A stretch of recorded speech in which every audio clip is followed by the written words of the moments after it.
Hello everyone, welcome again. तो कैसे हैं आप लोग? उम्मीद है आप सब लोग अच्छे से होंगे और अच्छे से रहना ही है। तो लास्ट लेक्चर में हम लोगों ने बात किया था, पोलिनोमियल्स हम लोग पढ़ रहे थे, उसी को हम लोग आगे बढ़ाते हैं और आगे चलते हैं, पोलिनोमियल्स पढ़ते हैं। और एक और रिक्वेस्ट है कि आप लोग लाइक सब्सक्राइब और शेयर ज़रूर करें, और जितने लोगों ने भी लाइक और सब्सक्राइब किया है उन लोगों को थैंक यू सो मच। ऐसे ही हम लोगों को सपोर्ट करते रहिए। तो 9th की मैथ हम लोगों ने स्टार्ट किया था और पोलिनोमियल्स चैप्टर था, तो उसका पार्ट 2 है। तो चलो ठीक है, स्टार्ट करते हैं पोलिनोमियल अगेन पार्ट 2। तो पोलिनोमियल 1 में हम लोगों ने क्या बात किया था? हम लोगों ने कांस्टेंट देखा था कि कांस्टेंट किसको बोलते हैं, हम लोगों ने वेरिएबल देखा था। उसके बाद हम लोगों ने पोलिनोमियल्स डिस्कस किया था। उसके बाद बहुत सारे डिग्रीज के अकॉर्डिंग पोलिनोमियल्स को हम लोगों ने डिवाइड किया था, ठीक है। जैसे लीनियर पोलिनोमियल था, क्वाड्रेटिक था, क्यूबिक था, बाई क्वाड्रेटिक था। उसके बाद हम लोगों ने देखा कि टर्म के अकॉर्डिंग कैसे पोलिनोमियल्स को डिवाइड करते हैं, मोनोमियल, बाइनोमियल, ट्राइनोमियल, इस तरीके का। तो आगे हम लोग चलते हैं और आज हम बात करते हैं कांस्टेंट पोलिनोमियल की।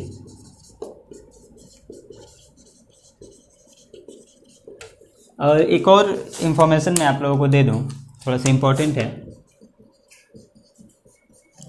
कि जितने भी बच्चे हैं जो देख रहे हैं या देखेंगे, उनसे मैं ये बोलना चाहूँगा कि सब लोग एनसीईआरटी बुक लेंगे।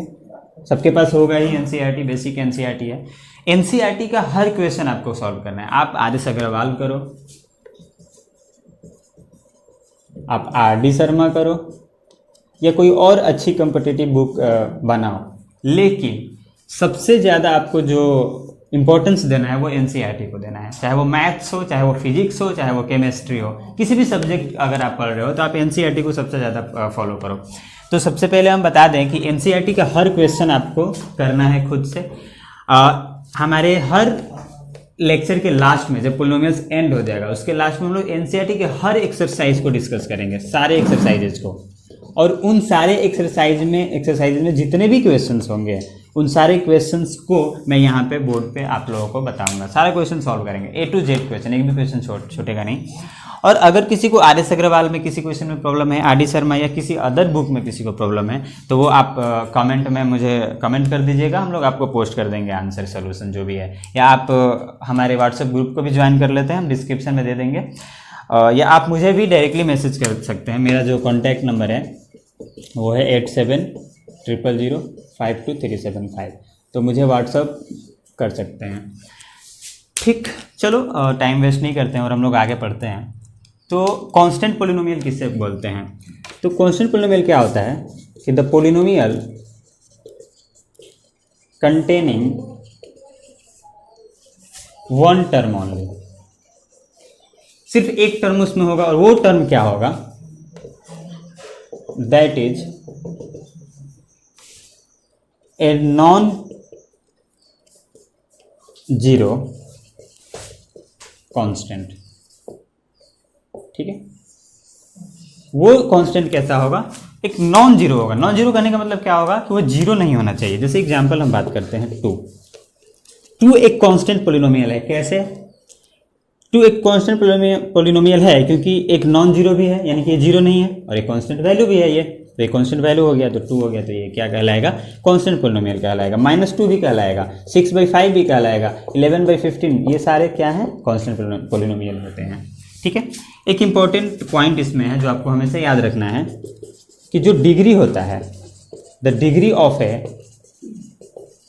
Constant polynomial is 0। ये कैसे हो गया?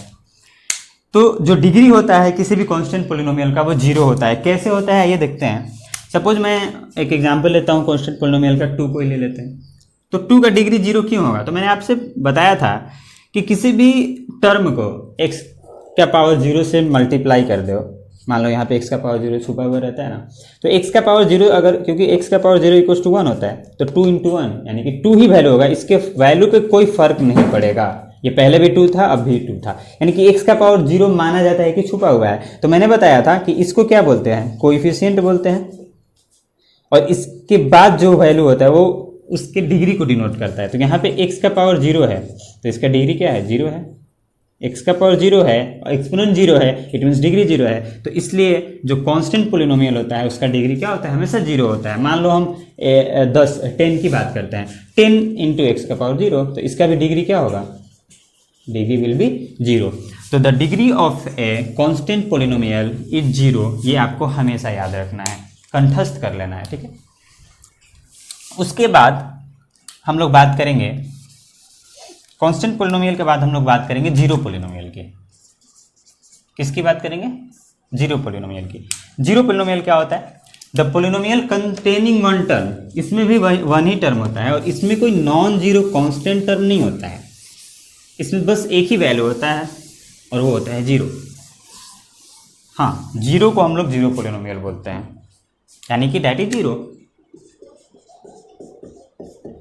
चलो 0 लिखो, यानी कि 0 एक क्या होगा, 0 itself is a zero polynomial.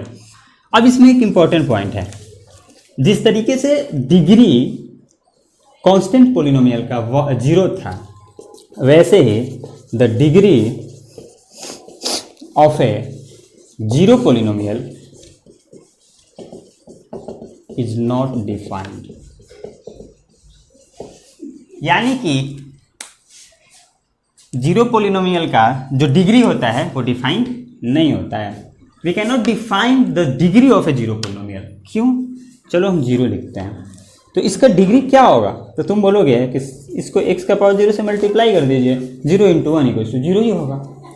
कितना सिंपल सा क्वेश्चन है ना, कि 0 इंटू 1 0 होगा, तो सर 0 इसका तो होना चाहिए ना डिग्री, लेकिन आप तो कह रहे हैं कि डिफाइन ही नहीं होगा। क्यों नहीं होगा डिफाइन, तो देखो बच्चों क्यों नहीं होगा। कांस्टेंट पोलिनोमियल में अगर हम थोड़ा सा देखें तो मान लो 2 था, इसका x का पावर 0 था होता तो ही ये 2 होगा। x का पावर अगर हम 1 कर देंगे बाबू तो ये 2x हो जाएगा, होगा कि नहीं होगा। अगर x का पावर 2 कर देंगे तो इसका वैल्यू 2x स्क्वायर हो जाएगा, होगा कि नहीं होगा, बोलो समझ में आ रहा है। यानी कि कांस्टेंट होने के लिए इस पावर का 0 होना मस्ट है, तभी इसको बोला जाता है कि इसका डिग्री 0 होता है। अगर तुम कोई और वैल्यू रख दोगे तो डिग्री चेंज हो जाएगा और वो वैल्यू भी चेंज हो जाएगा और वो कांस्टेंट पोलिनोमियल रहेगा ही नहीं। अच्छे से समझो। ठीक उसी तरह से यहां भी होना चाहिए, लेकिन अगर यहां पे 0 सेटिस्फाई कर रहा है तो 1 भी करेगा सेटिस्फाई भाई साहब, 2 भी करेगा सेटिस्फाई। क्यों करेगा, देखो 0 को तुम किसी भी नंबर से मल्टीप्लाई करोगे हमेशा वैल्यू 0 आएगा कि नहीं आएगा, हमेशा 0 आएगा। इसलिए इसका डिग्री डिफाइन ही नहीं है। तुम कुछ भी डिग्री लिख सकते हो, यहाँ 10 भी लिख सकते हो, तो हम तो कल आकर बोल देंगे कि इसका डिग्री 10 है। अगर कोई और लड़का आया 100 बोल दिया कि सर ये भी तो सही बात है कि 0 को x⁴100 से मल्टीप्लाई करेंगे तो वैल्यू 0 ही तो आएगा, तो इसका मतलब कि इसका डिग्री 100 हो गया क्या, यानी कि इसका डिग्री वैरी कर रहा है, इसका डिग्री डिफाइन ही नहीं होगा। कुछ भी रखोगे इसका वैल्यू 0 ही आता रहेगा। इसलिए the degree of a zero polynomial is not defined. समझ पा रहे हो, ठीक है, बहुत अच्छा, ठीक है, ये होता है जीरो पोलिनोमियल। आगे चलते हैं। इतना समझने के बाद और आगे की दुनिया में हम क्या देखेंगे, हम देखेंगे value of A polynomial. Wow क्या बात है, वैल्यू ऑफ ए पोलिनोमियल, कि किसी भी पोलिनोमियल का वैल्यू कैसे फाइंड आउट करते हैं। हम डायरेक्टली डिफिनेशन पे नहीं जाते हैं, पहले आपको वर्क कराते हैं कि मतलब होता क्या है, आप उसके मेन मतलब को समझिए। आपको कोई वैल्यू ऑफ पोलिनोमियल डिफाइन करने के लिए एग्जाम में नहीं आएगा, आपको एक पोलिनोमियल दिया रहेगा और आपको पूछा जाएगा कि इसका वैल्यू क्या होगा। Suppose we have a polynomial px equals to 2x + 3। मान लो मेरे पास एक पोलिनोमियल है 2x + 3, ठीक है, और मैंने आपसे बोला कि इसका वैल्यू क्या होगा। वैल्यू ऑफ पोलिनोमियल px, इस पोलिनोमियल का वैल्यू एट x = 2, x = 2 पे इस पोलिनोमियल का वैल्यू क्या होगा। तो हमेशा याद रखना, जब भी वैल्यू हम निकालते हैं तो किसी एक पार्टिकुलर x पे निकालते हैं। देखो एक पार्टिकुलर x = 2 पे ही इसका वैल्यू निकलेगा, तो ये वैल्यू एक कांस्टेंट वैल्यू देगा कि नहीं देगा।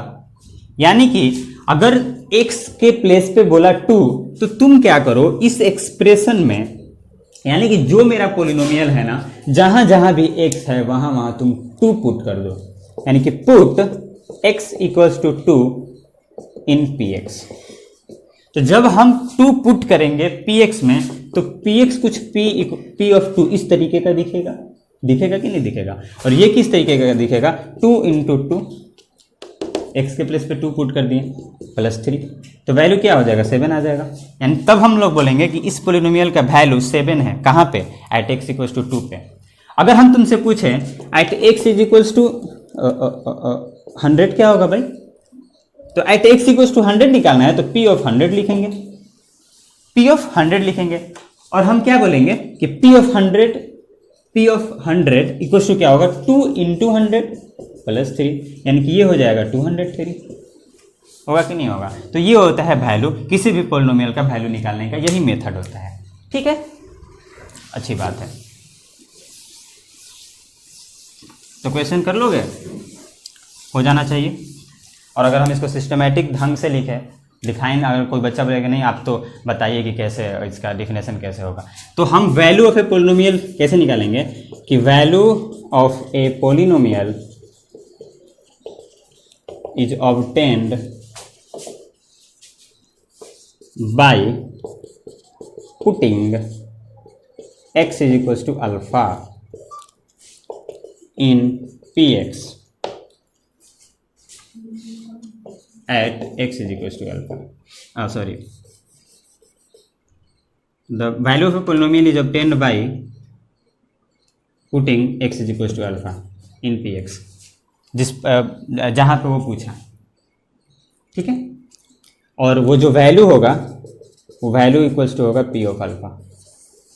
अरे पी ऑफ अल्फा ही तो निकलेगा, तो इसको ऐसे लिख सकते हैं हम लोग। इसको ध्यान नहीं देना है, मैं ऐसे थोड़ा सा कुछ अच्छा दिखने के लिए लिख दिया है। बाकी आपको मेथड पता होना चाहिए कि कैसे हम लोग वैल्यू निकालते हैं। जैसे मेरे पास एक polynomial P X equals to 2x square plus 3x plus 9 है, और तुमसे पूछा कि value of P X at x is equals to 9, या एट x थोड़ा सा छोटा ले लेते हैं, at x is equals to 1, x equals to 1 का इस पोलिनोमियल का वैल्यू क्या होगा, तो हम क्या करेंगे, p ऑफ 1 लिखेंगे, and p of 1 will be equals to 2 into 1 का whole square plus 3 into 1 plus 9। वो समझ पा रहे हो ठीक है। तो ये कितना हो जाएगा, ये हो जाएगा 2 इंटू 1 तो 2 प्लस 3 इंटू 1 तो 3 प्लस 9, तो शायद ये 14 होता है। तो ये आ गया वैल्यू। तो इस तरीके से हम लोग वैल्यू निकाल देंगे, कितना ईजी है, ठीक। चलो अब आगे बढ़ते हैं और बात करते हैं जीरोज ऑफ ए पोलिनोमियल।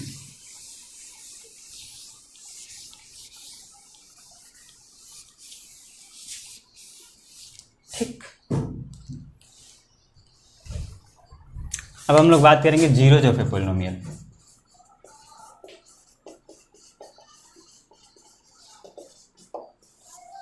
किसी पोलिनोमियल का जीरो कैसे निकालते हैं, ठीक है। देखो, इसको भी समझने के लिए, जीरो को समझने के लिए हम लोग डायरेक्टली एक एग्जांपल लेते हैं, उससे हम लोग समझने की कोशिश करते हैं। जीरो पे पोलिनोमियल का मतलब क्या होता है कि सपोज मेरे पास एक पोलिनोमियल px है, सपोज मेरे पास एक पोलिनोमियल px है x प्लस 2। जीरो कहने का मतलब ये होता है कि x का वो वैल्यू जो कि अगर हम यहां रखेंगे तो ये पूरा जीरो हो जाए। नहीं आया समझ में, x का क्या वैल्यू रखें कि ये पूरा पोलिनोमियल जीरो हो जाएगा। तो कोई आकर के बोलेगा बच्चा कि सर -2 रखिए ना, क्या हर्ज है, लगा अच्छा -2 रखने से क्या होगा। तो -2 जब हम लोग रखेंगे तो देखो p ऑफ -2 x के प्लेस पे -2 हो जाएगा, +2 0 हो गया। बोलो हाँ भाई बहुत अच्छा, सही बोले हो तुम। इसका मतलब हुआ कि -2 is the zero of polynomial px equals to x+2। जो polynomial px equals to x+2 दिया हुआ है उसका जो जीरो है वो -2 है। -2 जीरो है। क्यों जीरो है? क्योंकि -2 रखने पे ही ये पोलिनोमियल जीरो आ जा रहा है। ये पोलिनोमियल जीरो कब आ रहा है? जब हम लोग -2 रख रहे हैं। यानी कि एक ऐसा x का वैल्यू रखो जिसकी वजह से पूरा जो वैल्यू हो जाएगा पोलिनोमियल का जीरो हो जाएगा, तो उस वैल्यू को हम लोग बोलेंगे zero of that particular polynomial. समझ पा रहे हो? जैसे एक और हम लोग एग्जांपल लेते हैं और ये भी देखते हैं। अच्छा एक और एग्जांपल लेते हैं, जैसे px इक्वल्स टू 2x + 3 है। यहाँ x का क्या वैल्यू रखें, x का कौन सा वैल्यू रखें कि ये पूरा जीरो हो जाए। तो x इक्वल्स टू -3/2 रख के देखो, रखते हैं 2 इंटू -3/2 प्लस 3, वो 2 से 2 कैंसिल हो गया, -3 + 3 इक्वल्स टू 0। यानी कि -3/2 रखने पर ये पोलिनोमियल जीरो हो जाता है। इसका मतलब क्या हुआ कि -3/2 जीरो है इस पोलिनोमियल का, यानी कि -3/2 is the zero of the polynomial 2x + 3। यानी कि for any polynomial to find the zeros of that polynomial put x equals to a number and that particular number is called the zero of that particular polynomial। Okay, तो इसको हम लोग systematic तरीके से कैसे लिख सकते हैं, लिखेंगे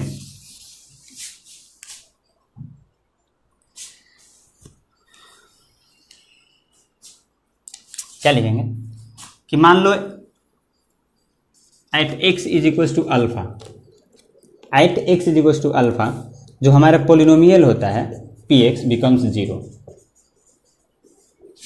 then alpha is called zero of polynomial px। मेरे पास एक पोलिनोमियल px था और एक x का ऐसा वैल्यू मैंने रख दिया, अल्फा रख दिया कि उस p ऑफ अल्फा रखने पे वो वैल्यू 0 आ गया, तो अल्फा को हम लोग बोलेंगे 0 ऑफ दैट पार्टिकुलर पोलिनोमियल। ठीक है, अब हम लोग चर्चा करते हैं, थोड़ी सी बात करते हैं कि क्या जो जीरो होगा, जीरो पोलिनोमियल होगा, क्या वो एक ही होगा किसी पोलिनोमियल का, या एक से ज़्यादा होगा, या बहुत ज़्यादा होगा, या कितना होगा, या होगा ही नहीं।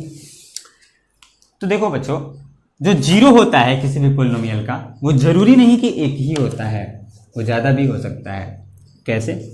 हम लोग बात करते हैं पोलिनोमियल का जो है x² - 1। x² - 1 को देखो, इसमें हम क्या रखेंगे x का वैल्यू कि ये पूरा जीरो आ जाए। तो कोई आके बच्चा मुझसे बोलेगा 1 रख दीजिए, 1 रखने पे 1 का होल स्क्वायर - 1 इक्वल्स टू 0 आ जा रहा है कि नहीं आ रहा है, यानी कि 1 क्या है, जीरो है, 1 is the zero of the polynomial. सही बात है। एक बच्चा आके बोला कि नहीं -1 रखिए, कोई प्रॉब्लम नहीं है -1 रखने से। हाँ, क्यों प्रॉब्लम नहीं है कि -1 का होल स्क्वायर - 1 इक्वल्स टू 0 होता है। ये चीज़ मालूम है ना, ये कंसेप्ट है। कंसेप्ट क्या है कि अगर कोई नेगेटिव नंबर होगा, बेस अगर कोई नेगेटिव नंबर होगा और एक्सपोनेंट अगर इवन होगा तो उसका वैल्यू हमेशा पॉजिटिव नंबर आएगा, हमेशा पॉजिटिव आएगा। अगर बेस नेगेटिव होगा और पावर ऑड होगा तो वो हमेशा नेगेटिव नंबर आएगा। ये चीज़ आपको मालूम भी होना चाहिए, पता भी होगा। तो ये 0 आ गया, यानी कि पता ये चला कि इस पार्टिकुलर पोलिनोमियल का 2 जीरो हैं, 2 जीरोज। कौन कौन सा? 1 एंड -1, यानी कि 1 and -1 are the zeros of the polynomial x² - 1। तो इसका मतलब ये होगा कि किसी भी पोलिनोमियल का जरूरी नहीं है कि उसका जीरो 1 आए। हाँ, एक हम लोग ऐसे समझ सकते हैं कि लीनियर पोलिनोमियल का जो जीरो होता है वो 1 होता है, एक ही होगा, लीनियर, एक ही वैल्यू सेटिस्फाई करेगा x पे। मान लो ax + b है तो इसका एक ही वैल्यू आएगा ना 0 पे।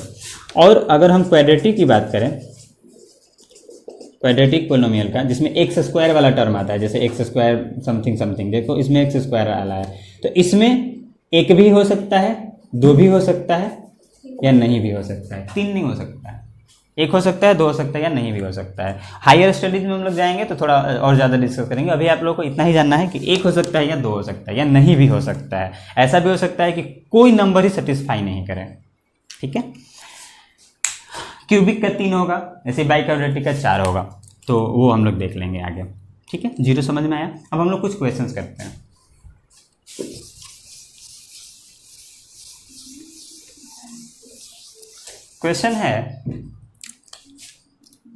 क्वेश्चन है find zero of the polynomial ax + b, फिर a should not equal to 0।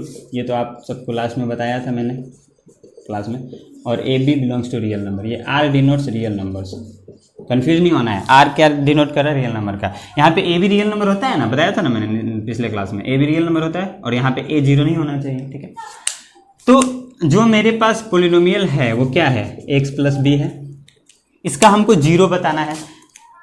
तो जीरो बताने के लिए एक कंसेप्ट याद रखना है, इसको कॉपी पे खूब अच्छे से लिखना, स्टार मार्क करके। कंसेप्ट क्या है? कंसेप्ट यह है कि कभी भी अगर किसी भी पोलिनोमियल का जीरो अगर हम लोगों को फाइंड आउट करना होगा, मान लो किसी भी कोई एक पोलिनोमियल px है, इसका जीरो अगर हम लोग को फाइंड आउट करना होगा तो उसको जीरो से इक्वेट कर दो, यानी कि solve px equals to zero.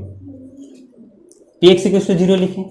अब x के जिस वैल्यू पे या जिस वैल्यू पे ये सेटिस्फाई करेगा, ये वाला इक्वेशन सेटिस्फाई करेगा, वो उसका जीरो होगा। यानी कि मान लो सपोज अल्फा एक ऐसा वैल्यू था जहां पे ये सेटिस्फाई कर गया, तो अल्फा क्या होगा? Alpha is called zero of px। तो इस पोलिनोमियल px का अल्फा जो होगा उसको बोला जाएगा जीरो। ठीक है, ये कंसेप्ट आपको लिखना है अच्छे से। थोड़ा सा आप वीडियो पॉज करो, इसको लिखो। ठीक है, चलो आई होप कि आप लोग लिख लिए होंगे सारा कुछ, और हम लोग अब इस क्वेश्चन को सॉल्व करते हैं। कंसेप्ट जो था हमारा, उस कंसेप्ट का यूज करते हुए, कंसेप्ट क्या था? कंसेप्ट था कि इस पूरे पोलिनोमियल को जीरो करना है, यानी कि हमको क्या करना है? px इक्वल्स टू जीरो करना है। तो px का कहने का मतलब है कि x प्लस बी को जीरो करना है। चलो इसको जीरो कर देंगे, और जीरो करते ही ये जो x, जिस x पे ये जीरो सेटिस्फाई करेगा, वो x जो होगा वो उसका जीरो कहलाएगा। तो देखो ax इक्वल्स टू क्या हो जाएगा? माइनस बी हो जाएगा कि नहीं हो जाएगा? तो x यहाँ से क्या होगा? Minus B by A. देखो a should not equal to zero, अगर a जीरो होता ना तो ये डिफाइन नहीं होता। तो इसका मतलब ये हुआ कि minus B by A is the zero of polynomial ax plus B. समझ रहे हो? ठीक है, नेक्स्ट हम लोग देखते हैं एक और question.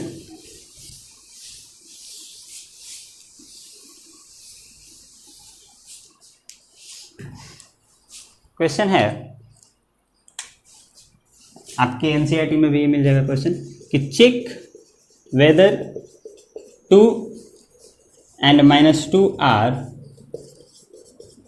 Zeros of polynomial x plus 2। इसको चेक करना है कि क्या -2 और 2 इस पोलिनोमियल का जीरो है या नहीं है। तो हम लोग सॉल्व करते हैं। सबसे पहले हम 2 को चेक करते हैं। तो चेक करने के लिए मैंने कंसेप्ट क्या बताया था? मेरा कंसेप्ट ये था, याद दिला देता हूं, कि किसी भी पोलिनोमियल को जीरो अगर निकालना है तो उस पोलिनोमियल को जीरो के इक्वेट कर दो। ठीक है, तो मेरे पास पोलिनोमियल क्या है? मेरे पास polynomial px equals to x plus 2 है। देखो मेरे पास पोलिनोमियल x प्लस 2 है ना। हमको क्या चेक करना है? 2 और -2 ये दिया हुआ है, आपको चेक करना है कि जीरो है कि नहीं है। तो चेक करने के लिए हम उस वैल्यू को सीधे डाल देंगे इस पोलिनोमियल में, और अगर ये जीरो के बराबर हो जाता है, इसका मतलब कि ये जीरो है, और जीरो के बराबर नहीं होता है तो इसका मतलब ये जीरो नहीं है। तो यानी कि p ऑफ 2 हम चेक करेंगे, 2 डालेंगे इस पूरे पोलिनोमियल में। 2 डालें तो 2 प्लस 2 कितना आ गया? 4 आ गया, which is not equal to zero. तो अगर ये जीरो के बराबर नहीं है तो 2 is not zero of polynomial x plus 2, यानी कि 2 जो है वो पोलिनोमियल x प्लस 2 का जीरो नहीं है। चलो -2 डाल के देखते हैं। तो p ऑफ -2 डालेंगे, तो जब हमने -2 को डाला तो वैल्यू क्या होगा? -2 प्लस 2 यानी कि जीरो। देखो जीरो आ जा रहा है, तो जब जीरो आ गया तो हम बोलेंगे कि -2 is the zero of polynomial x plus 2। कितना सिंपल है।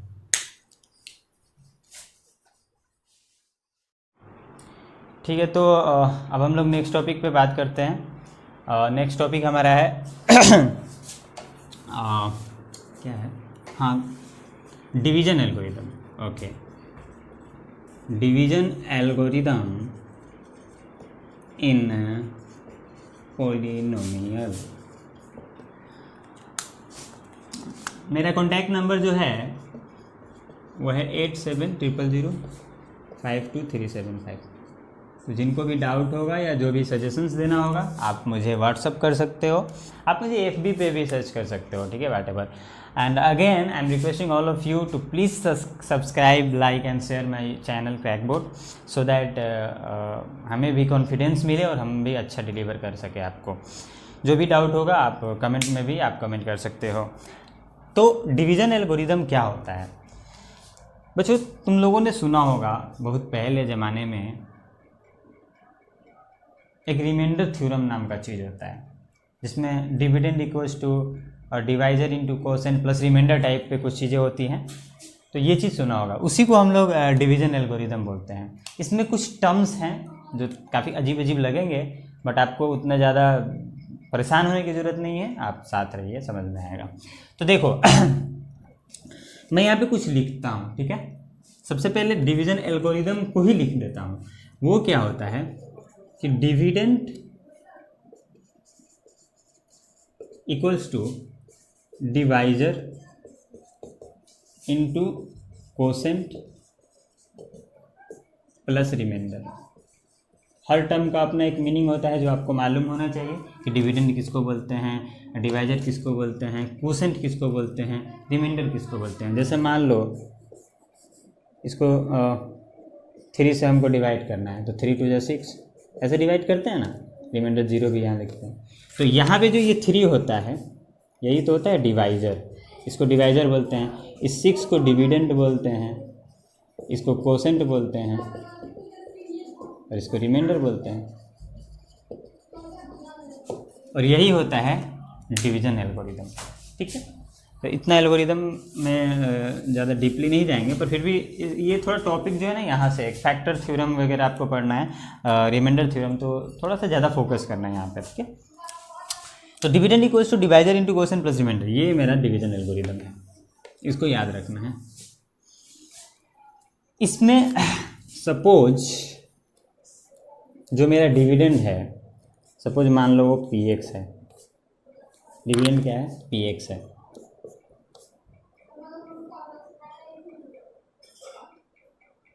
और जो मेरा डिवाइजर है, जो मेरा डिवाइजर है वो क्या है, gx है। डिवाइजर क्या है, gx है मान लो, मल्टीप्लाइड बाई कोसेंट जो है मेरा वो qx है, ठीक है ना। और जो रिमाइंडर है वो rx है। तो देखो ये सारा जो है एक पोलिनोमियल के फॉर्म में आ गया। इसी डिवीजन एल्गोरिदम को हमने पोलिनोमियल के फॉर्म में लिख दिया, एक्सचेंज कर दिया, ज़्यादा परेशान होने की बात नहीं है। मैंने यहाँ पे डिविडेंड को px से शो किया, मैंने डिवाइजर को gx से शो किया, और मैंने कोसेंट को qx से रिप्रेजेंट किया, एंड मैंने रिमाइंडर को rx से किया रिप्रेजेंट। इसमें कुछ कंडीशन है, उन कंडीशन को आप ध्यान से देखोगे। कंडीशन क्या है, कंडीशन नंबर 1 है कि जो डिग्री होता है होना चाहिए px का, यानी कि इस डिविडेंड का जिसमें हम डिवाइड लगा रहे हैं, इसका जो डिग्री होना चाहिए वो हमेशा ग्रेटर देन होना चाहिए या इक्वल टू होना चाहिए। ये साइन किसका है, ग्रेटर देन या इक्वल टू। इसका मतलब होता है या तो बड़ा होगा या छोटा होगा, किससे, डिग्री ऑफ gx से। ये एक कंडीशन होना चाहिए जो सेटिस्फाई होना चाहिए, ठीक है। दूसरी बात कि यहाँ पे जो rx है, rx क्या है, रिमाइंडर है, तो इसका जो डिग्री होना चाहिए, यानी कि डिग्री ऑफ rx या तो 0 होगा, सॉरी, जो इसका rx होगा वो या तो 0 होगा या इसका जो डिग्री होगा लेस देन होगा। क्या होगा, हमेशा याद रखना, लेस देन होगा डिग्री ऑफ gx के। ये सेटिस्फाई होना चाहिए।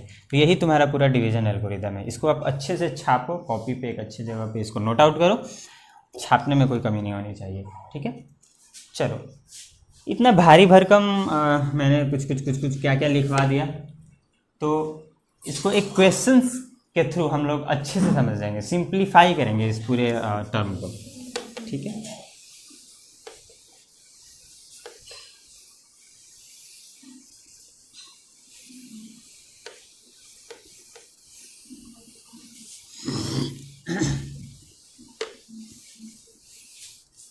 ठीक, हम एक क्वेश्चन लेते हैं और इसको समझने की कोशिश करते हैं काफ़ी अच्छे से। मान लो क्वेश्चन है वेरीफाई डिवीजन एल्गोरिदम।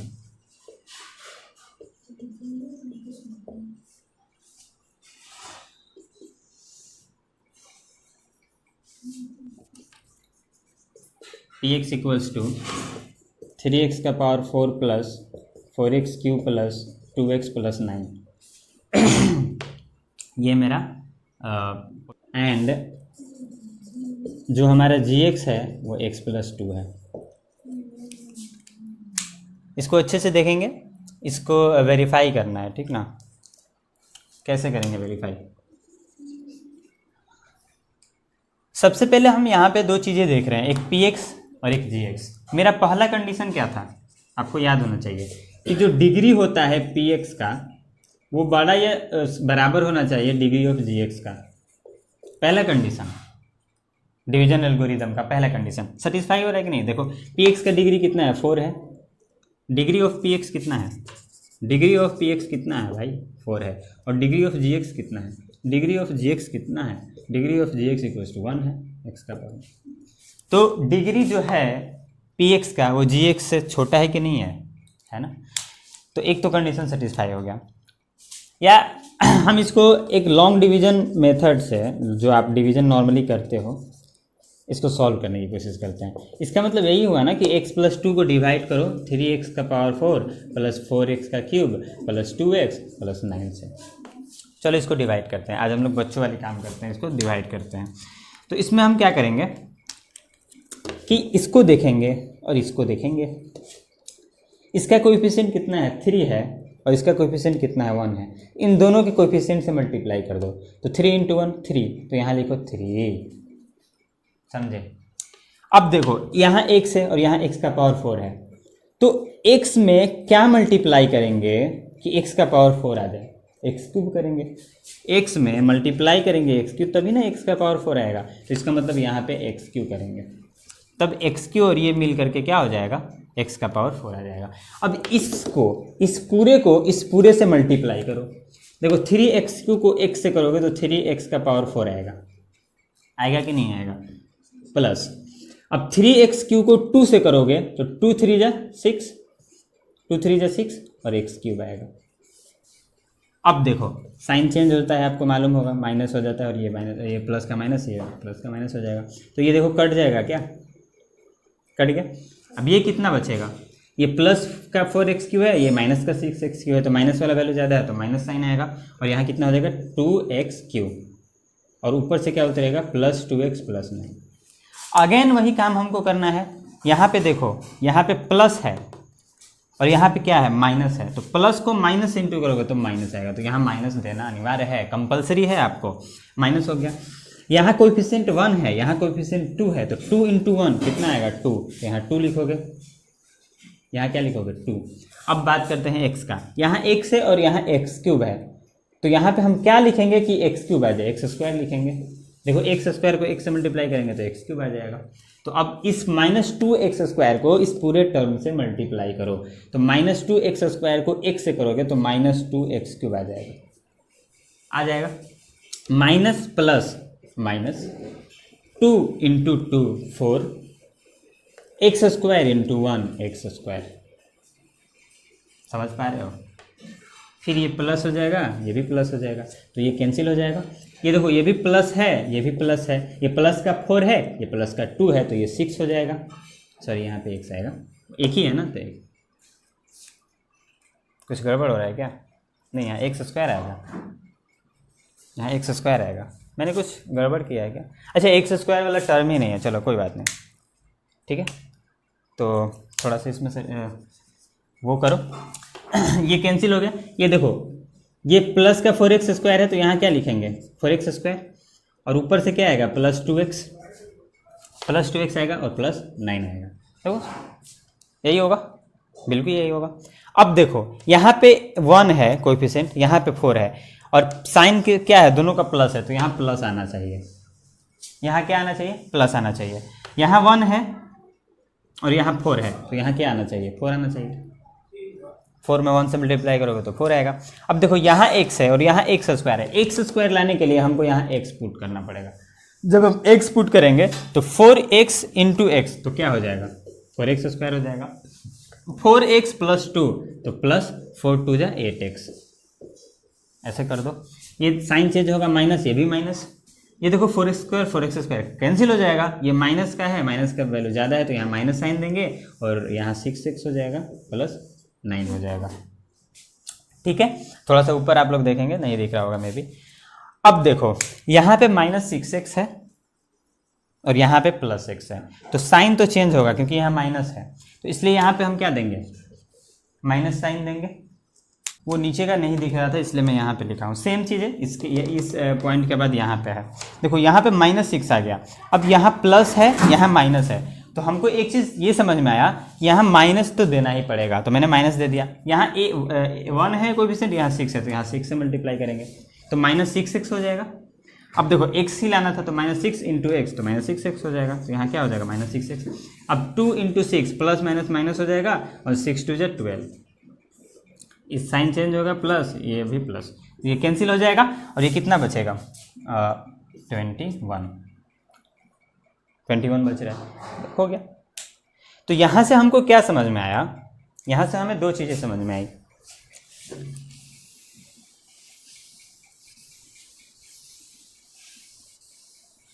कि जो मेरा px था, जो मेरा px है वो क्या है 3x⁴ plus 4x³ plus 2x plus 9, और जो मेरा gx है वो कितना है x + 2। जो मेरा qx आया आफ्टर लॉन्ग डिवीजन, qx क्या है, यही इसी को तो qx बोलते हैं ना, तो ये qx कितना आया 3x³ - 2x² प्लस 4x - 6, इतना आया qx। और देखो rx कितना आया, rx आया 21, रिमाइंडर को ही तो बोलते हैं rx, तो rx कितना आया 21। अब जो मैंने लॉन्ग डिवीजन मेथड से किया है वही चीज़ मेरा सेम आना चाहिए डिवीजन एल्गोरिथम मेथड से, तभी हम बोलेंगे कि सेटिस्फाई होगा, नहीं तो सेटिस्फाई नहीं होगा। चलो ठीक है, सेटिस्फाई कराते हैं।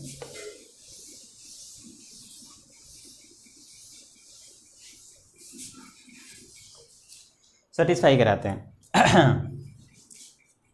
मेरा एल्गोरिथम क्या था, px = qx × gx plus rx, यही सेटिस्फाई कराना था ना हमको। हाँ, अब देखो इसको सॉल्व करते हैं, ये मान लेते हैं LHS है, ये मान लेते हैं RHS है, इसको सॉल्व करते हैं। qx कितना है 3x³ - 2x² प्लस 4x - 6, और gx कितना है, gx है x + 2 प्लस रिमाइंडर rx मेरा कितना है 21। इसको सॉल्व करने से, इस पूरे टर्म को सॉल्व करने से px आ जाना चाहिए। अगर px आ गया तो हम बोलेंगे कि वेरीफाई हो गया। देखो इसको इस पहले वाले से मल्टीप्लाई करेंगे तो ये कितना हो जाएगा 3x³ को x से करेंगे तो 3x⁴ आ जाएगा, फिर इसी को 2 से करेंगे तो प्लस 2 3 = 6 x³ आ जाएगा। ठीक है, फिर इसको इससे करो तो -2 × 2x³ हो जाएगा, फिर माइनस माइनस करेंगे तो 2 × 4 हो जाएगा और यहाँ पे x² आएगा। अब प्लस 4x को करेंगे तो plus plus plus 4x × x x³ तो प्लस 4x³ हो जाएगा, फिर इसको करेंगे तो plus plus plus 4 2 = 8 and x का x हो जाएगा। उसके बाद -6 को करेंगे तो -6x, तो 6x हो जाएगा, -6 × 2 तो -12 हो जाएगा, और एक और टर्म उधर से आ रहा है +21।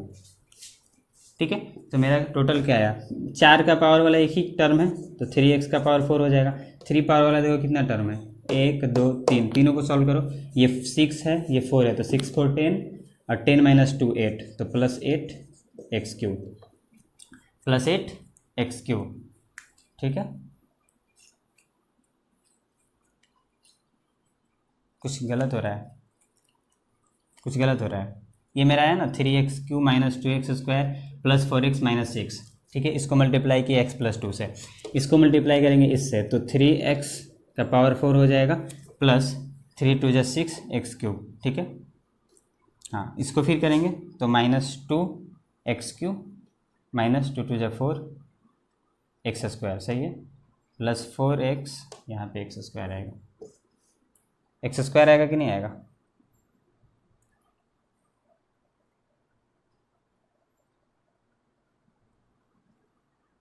ठीक है, x² आएगा यहाँ पे, बाकी सब सही है। अब देखो यहाँ पे देखो 6x³ माइनस 2x³ तो कितना हो जाएगा +4x³ +4x³ हो जाएगा, -4x² +4x² ये कैंसिल हो गया दोनों, +8x माइनस 6x तो +2x और +21 माइनस 12 9। देखो ये px के बराबर आ गया, हमारा px भी तो इतना ही था, यानी कि वेरीफाइड हो गया, यानी कि सही है। सही है कि नहीं है? ठीक है, वेरीफाई हो गया। एक चीज़ इसमें हम लोग और एक इंटरेस्टिंग देखेंगे। क्या देखेंगे? इंटरेस्टिंग। आओ देखते हैं क्या इंटरेस्टिंग है इसमें।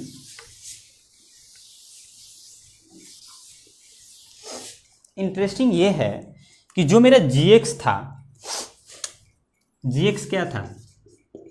x+2 था, gx x+2 था। हम क्या करते हैं ना कि पोलिनोमियल जो है px, मेरा जो पोलिनोमियल px है उसमें -2 को पुट करते हैं। -2 क्यों? क्योंकि gx को 0 के बराबर करोगे तो x+2 = 0, तो x = -2 आएगा। तो इस वैल्यू को इस पोलिनोमियल में रखते हैं। इस वैल्यू को क्या करते हैं? इस पोलिनोमियल में रखते हैं। तो -2 रखेंगे तो p ऑफ -2 देखो 3 × -2 का पावर 4 प्लस 4 × -2 का क्यूब प्लस 2 × -2 प्लस 9, इतना होगा। ये कितना होगा? 3 × 16 प्लस 4 × -8 होगा कि नहीं होगा? 4 × -8 प्लस -4 प्लस 9, यानी कि ये हो गया 48 माइनस ये 8 है ना, 32 -4 प्लस 9, तो ये कितना हो गया? 48 प्लस 9 कितना होता है? 57 और माइनस 36, तो ये कितना हो गया? 21, जो कि Rx के बराबर है। देख रहे हो ये क्या हो गया? ये नहीं आया समझ में? जब हम इस पोलिनोमियल में इसके 0 को डालते हैं, gx का 0 क्या है? gx का 0 -2 है, यानी कि gx के 0 को यानी कि -2 को जब इस पोलिनोमियल में हमने डाला तो वैल्यू क्या आ गया? 21 आ गया, यानी कि रिमाइंडर आ गया। तो इसका मतलब क्या हुआ? इसका मतलब क्या हुआ? इसका मतलब ये हुआ कि जब हम किसी भी पोलिनोमियल px, जब हम किसी भी एक पोलिनोमियल px को gx से डिवाइड करते हैं तो जो मेरा रिमाइंडर rx आता है, वो जो rx होता है वो p ऑफ अल्फा के बराबर होता है, where alpha is the 0 of gx। नहीं आया समझ में? मेरे पिछले क्वेश्चन में मैंने क्या किया था? मेरा gx था x+2, इसके 0 को alpha is the 0 of gx, gx का 0 क्या है? -2 है, -2 है ना, इसका 0 क्योंकि -2 रखेंगे तो ये 0 आ जाएगा, यानी कि -2 इसका 0 है। तो जब इसके 0 को हम इस पोलिनोमियल p में रखें, p ऑफ -2 में, तो मेरा 21 आ गया। इसका मतलब ये हुआ कि Rx जो आया वो कैसे आया? p ऑफ अल्फा के वजह से आया, और अल्फा क्या था? अल्फा 0 था, तो ये हमको निकल कर आता है। ठीक है, आगे बात करते हैं रिमाइंडर थ्योरम की। मेन जो हमारा टॉपिक है वो अभी आया, रिमाइंडर थ्योरम।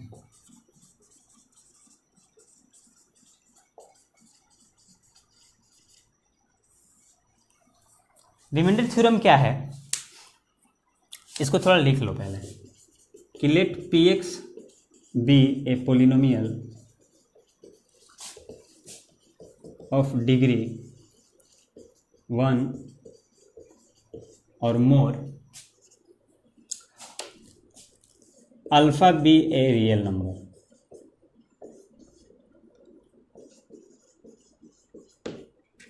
एक पोलिनोमियल पी एक्स है जिसका डिग्री 1 है या इससे ज़्यादा है, 1 हो या उससे ज़्यादा हो, एंड जो अल्फ़ा है इसका एक और एक अल्फ़ा है एक टर्म जो क्या है, एक रियल नंबर है, ठीक है। Now if polynomial P x is divided x minus alpha, then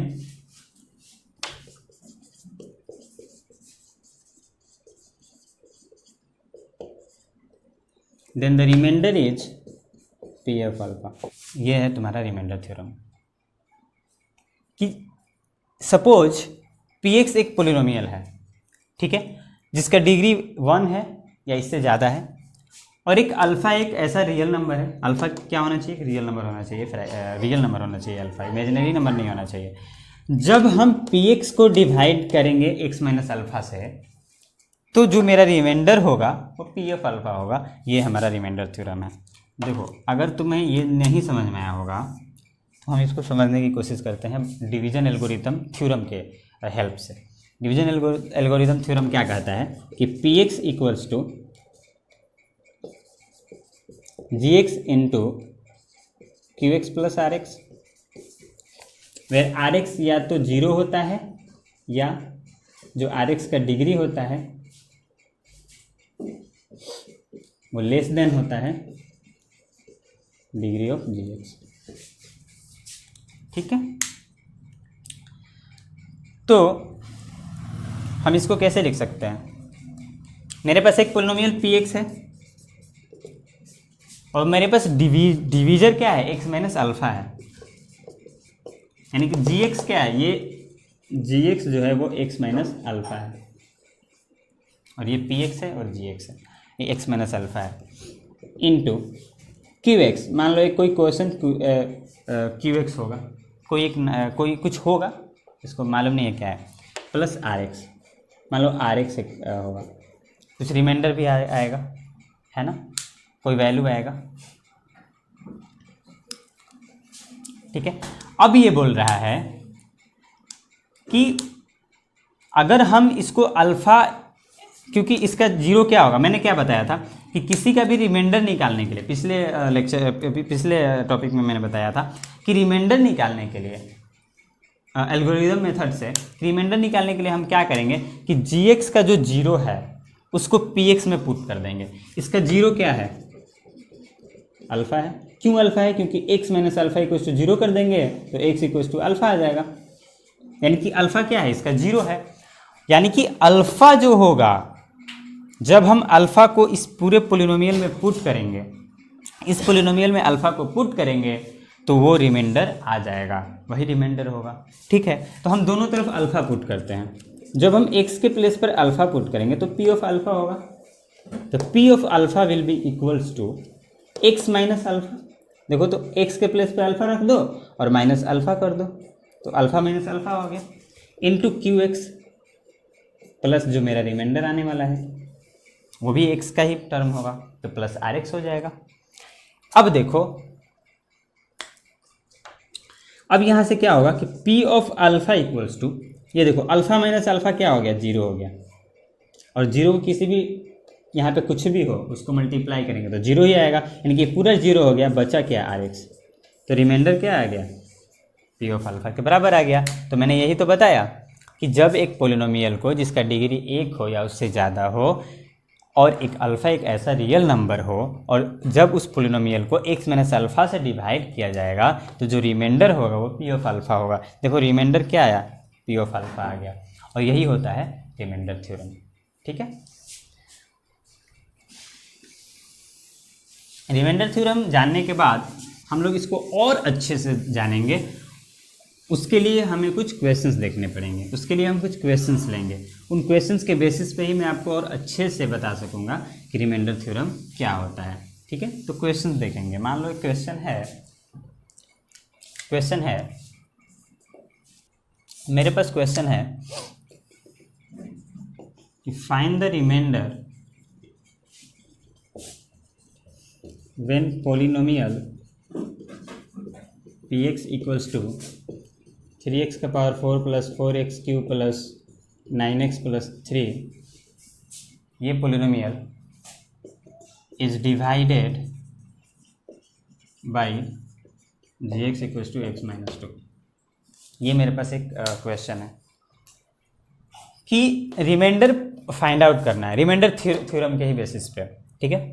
find the reminder, आप रिमाइंडर फाइंड आउट करो जब पोलिनोमियल px को डिवाइड किया जा रहा है x माइनस 2 से। एक तो आपके पास मेथड है लॉन्ग मेथड कि x माइनस 2 यहाँ हो गया और 3x का power 4 plus 4x cube plus 9x plus 3 को डिवाइड करो, यहाँ पे रिमाइंडर आ जाएगा। एक वो वाला मेथड है, लॉन्ग डिवीजन मेथड है, पर हम वो नहीं करेंगे। हम क्या करेंगे, हम रिमाइंडर थ्योरम यूज करेंगे। By using remainder theorem we will find कि क्या रिमाइंडर आएगा। यहाँ पे हम लोग यहाँ से भी हम लोग रिमाइंडर फाइंड आउट कर सकते हैं, जैसे मैंने मेथड बताया था ना कि x को यहाँ से मल्टीप्लाई करो, यहाँ पे कुछ रिमाइंडर आ जाएगा, वो मैं नहीं करने वाला हूँ। आप घर पे ट्राई करना, कुछ रिमाइंडर आएगा, वही रिमाइंडर थ्योरम के ही रिमाइंडर थ्योरम से भी जब हम लोग करेंगे तो दोनों का सेम आएगा, क्योंकि पहले मैंने पीछे वेरीफाई भी किया था, ठीक है। तो मैं इस मेथड से नहीं करूँगा, इसको रिमाइंडर थ्योरम मेथड से करते हैं। रिमाइंडर थ्योरम मेथड से करने के लिए हमेशा याद रखना स्टेप वन क्या करेंगे हम लोग, सबसे पहला आपका काम है gx को पहचानना। gx आप पहचान गए, ये लिखा हुआ है, हो सकता है नहीं भी लिखे, हो सकता है आपके क्वेश्चन में सिर्फ इतना लिखा रहेगा कि find the remainder when polynomial, ये px नहीं लिखा रहेगा, डायरेक्ट लिखा रहेगा 3x this is divided by this x minus 2, gx नहीं लिखा रहेगा। तो आपको पहचानने आना चाहिए कि ये gx है और वो px है। सबसे पहला आपका काम है कि आप स्टेप वन है कि आप gx को 0 पुट करें। gx को 0 क्यों पुट करेंगे भाई, gx को 0 इसलिए पुट करेंगे क्योंकि हमको यहाँ पे इसका 0 निकालना है, ठीक है। जब हम 0 पुट करेंगे तो x माइनस 2 इक्वल्स टू 0, तो x इक्वल्स टू 2।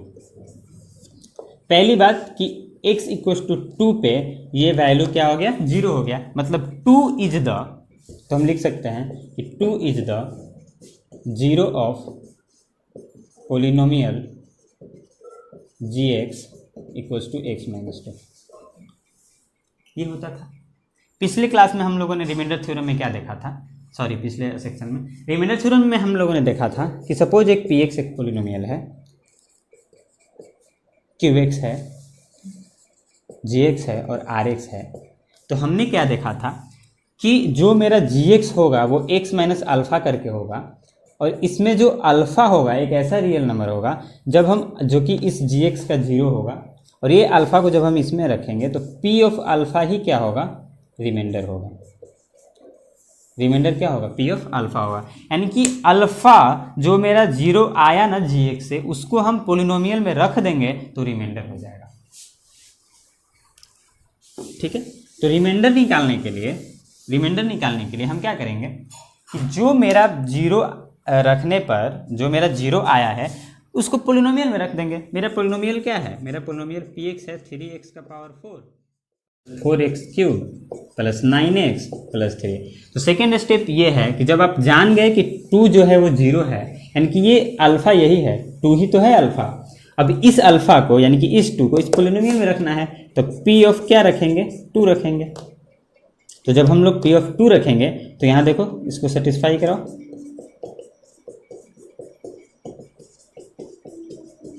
इतना हो जाएगा। यानी कि ये कितना हो गया, 48 प्लस 32 प्लस 18 प्लस 3। तो ये टोटल कितना हो जाएगा, 8 2 10 8 18 2 21 2 2 1 3 3 6 4 10 101।